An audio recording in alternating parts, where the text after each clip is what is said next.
નમસ્તે વિદ્યાર્થી મિત્રો, મારી યુટ્યુબ ચેનલમાં આપ સૌનું સ્વાગત છે। તો આજે ડીએલએડ એટલે કે બીજા વર્ષનું પીટીસી અથવા ડીએલએડ, અત્યારે પીટીસીનું ડીએલએડ થઈ ગયું છે।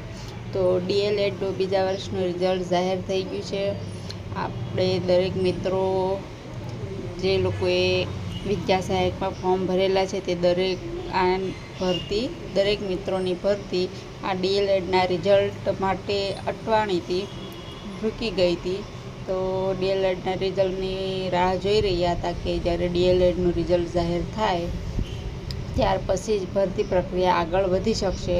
ફોર્મ ભર્યા હતા ત્યાંના ત્યાં સ્થગિત થઈ ગઈ હતી ભરતી પ્રક્રિયા। તો આજે ડીએલએડનું બીજા વર્ષનું રિઝલ્ટ જાહેર થઈ ગયું છે। તો હવે આગળની ભરતી પ્રક્રિયા શરૂ થશે। તો જોઈએ આપણે, આ રહ્યું વેબસાઇટ પર ડીએલએડ એટલે કે બીજા વર્ષનું રિઝલ્ટ। જે ટેટ 1 એક્ઝામ પાસ કર્યો એમનું રિઝલ્ટ, ટાટા હાયર સેકન્ડરીની પરીક્ષા, દરેકને રિઝલ્ટ જાહેર થઈ ગયા છે।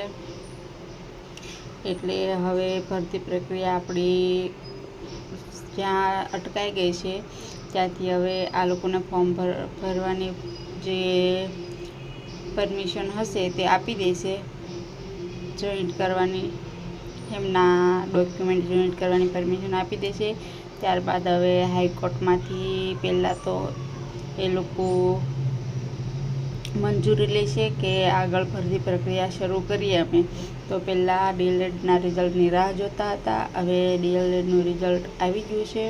તો હવે હાઈકોર્ટમાં મંજૂરી માંગશે કે અમે આ ભરતી પ્રક્રિયા આગળ શરૂ કરીએ। હવે ડીએલએડનું રિઝલ્ટ આવી ગયું છે, તો જો હાઈકોર્ટની મંજૂરી મળશે કે હા તમે આ ભરતી પ્રક્રિયા આગળ શરૂ કરી શકો છો, એટલે તરત જ ભરતી પ્રક્રિયા શરૂ થઈ જશે। હવે 1 મહિનાની અંદર તો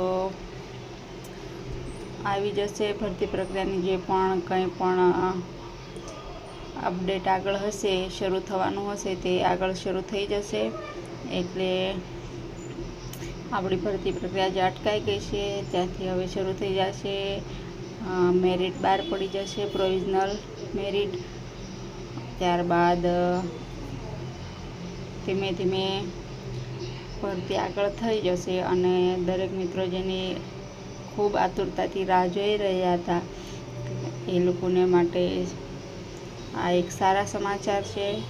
દરેક મિત્રો આની જ રાહ જોઈ રહ્યા હતા કે ડીએલએડનું રિઝલ્ટ ક્યારે જાહેર થશે, ક્યારે જાહેર થશે અને ભરતી પ્રક્રિયા ક્યારે આગળ વધશે। તો આજે થઈ ગયું છે ડીએલએડનું રિઝલ્ટ જાહેર અને હવે ભરતી પ્રક્રિયા આગળ વધશે।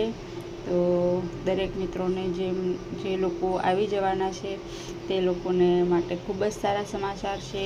જે લોકો રાહ જોઈ રહ્યા હતા તેઓ માટે ખૂબ જ સારા સમાચાર છે। હવે આગળ જે પણ અપડેટ હશે ભરતી પ્રક્રિયાની આગળ મંજૂરી આપશે કોર્ટ ક્યારે આપશે, તો એ દરેક અપડેટ મળશે તે હું આપના સાથે શેર કરતી રહીશ। તો પ્લીઝ મારી ચેનલને સબસ્ક્રાઈબ કરો, લાઈક કરો અને શેર કરો। ધન્યવાદ।